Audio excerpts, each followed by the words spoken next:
धरती जाती दलेर मानू मुल्क मुझे जग भतेर मानू दे भूल में अन डोनर जातू अन डोनर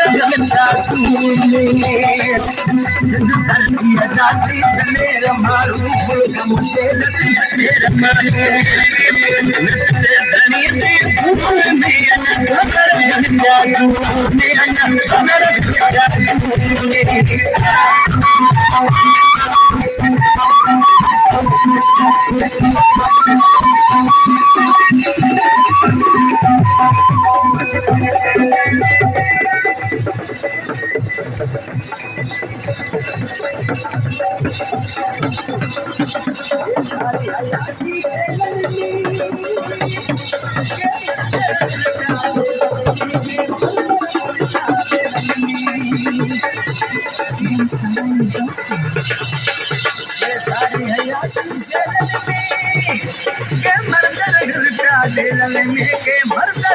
नारे मारे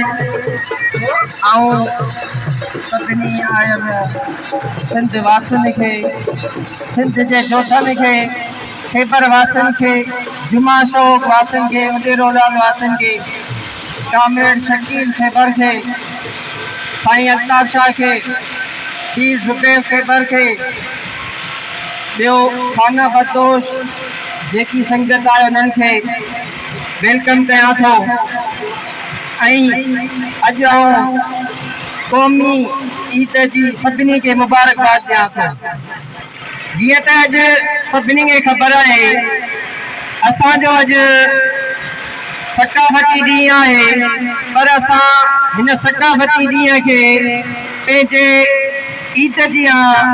मल्हाईंदा आहियूं ऐं असां इहो ई सिंध दुश्मननि खे ॾेखारींदा आहियूं त अॼु असां सिंधी जेके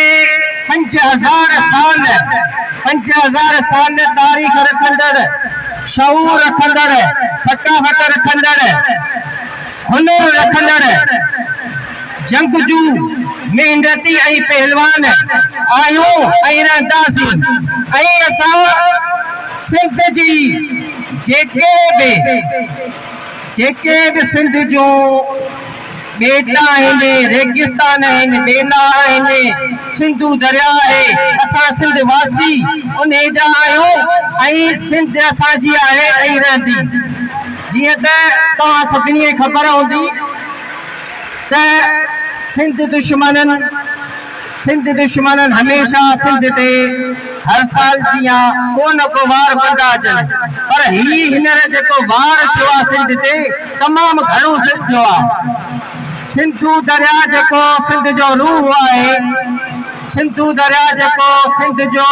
साह आहे, सिंधू दरिया जेको सिंध जी शेर आहे, उन ते पंजाब जे तरफ़ां 6 केनाल लॻाया था वञनि, ठाहिया था वञनि। अॼु असां सिंधी सकाफ़ती ॾियारो सिंधू जे नाव था करियूं, सिंधू दरिया जे नाव था करियूं। असां दुश्मननि खे इहो ॿुधाइण था चाहियूं त अॼु असां सिंधी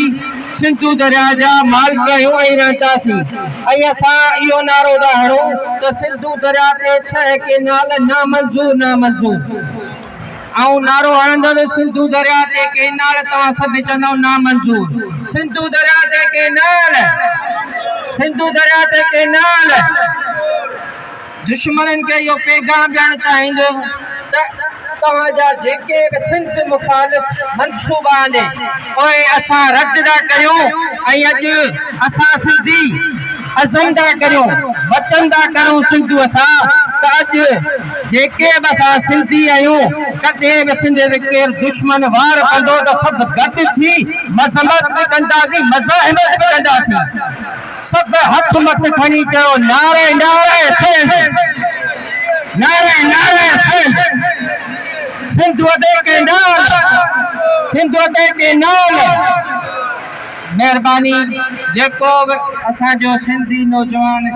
लफ़्ज़ ॻाल्हाइण चाहे सिंधू दरिया जे हवाले सां, सिंध सां असांखे पंहिंजे सिंधू दरिया सां,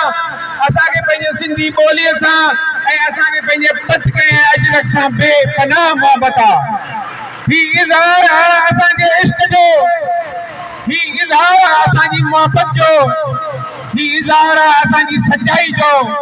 ऐं ही इज़हार आहे असांजे वचन जो त असीं पूरी ज़िंदगी असांजो नस्ल असांजी पूरी क़ौम हिन सिंध सां वफ़ादार रहंदी, हिन मोहबत सां वफ़ादार रहंदी। असां अजरक टोपी रली कोहारी ऐं जेको बि सिंध जो सकाफ़ती सामान आहे उनखे पंहिंजे ज़िंदगीअ में पंहिंजे पाण सां हमेशह गॾु रखंदासीं। ऐं तइलीम